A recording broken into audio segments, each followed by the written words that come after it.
Hello everyone, my name is Sagar and in this video we'll talk about GitHub Copilot in X++.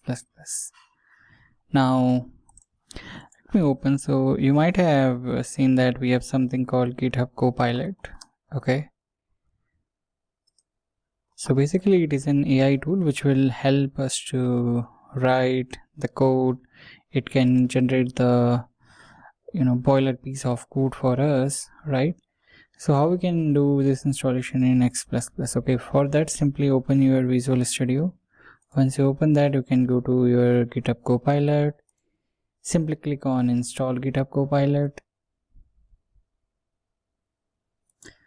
So here it will open my Visual Studio installer. In your VM, this might already have been configured, so you can skip this particular step. Okay, so here I can simply install this. So this is going to download and will do all this operation.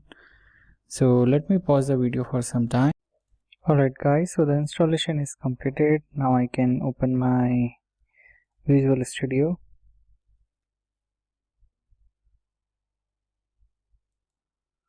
So I'll open my test project.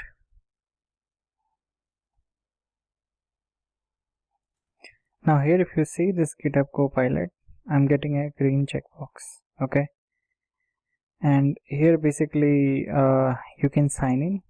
Okay, if you haven't done sign in, for example I've already created sign in. You can open your chat window and you can even update as well, and from here you can check your status. Okay, so it says that the limit will refresh on 7/7. Okay, and here now let me show you some of the beauty here. You can simply choose these models, as this is my free version, so I have very less models available.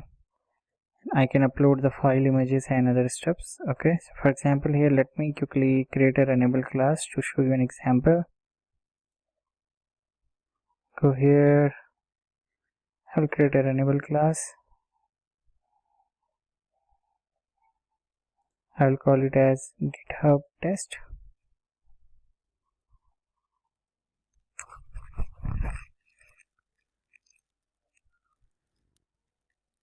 Okay, I've added my runnable class.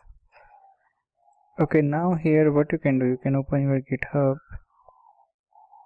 You can say that, for example, if you click this active document, it simply means that it can read all these contents here. Okay, so I can say that, can you please write a code to display all the customers who have customer number as US-001 in class. Let me give the class name as well. It is GitHub test, and I will press enter.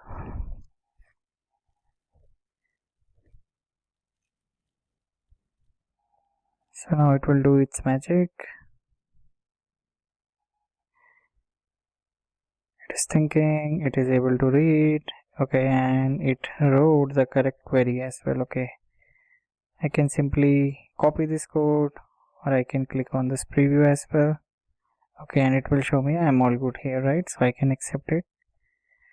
Now this is a very simple code, so it is very easy. If you see, it have already, okay, I think this is something I need to remove. And similarly, let's say if you want to do anything, for example, let's say you are declaring a buffer of your sales table, so it will also give you auto suggestion as well. Okay, but ideally what I recommend, you should disable this Copilot completion, because sometimes it really creates a mess.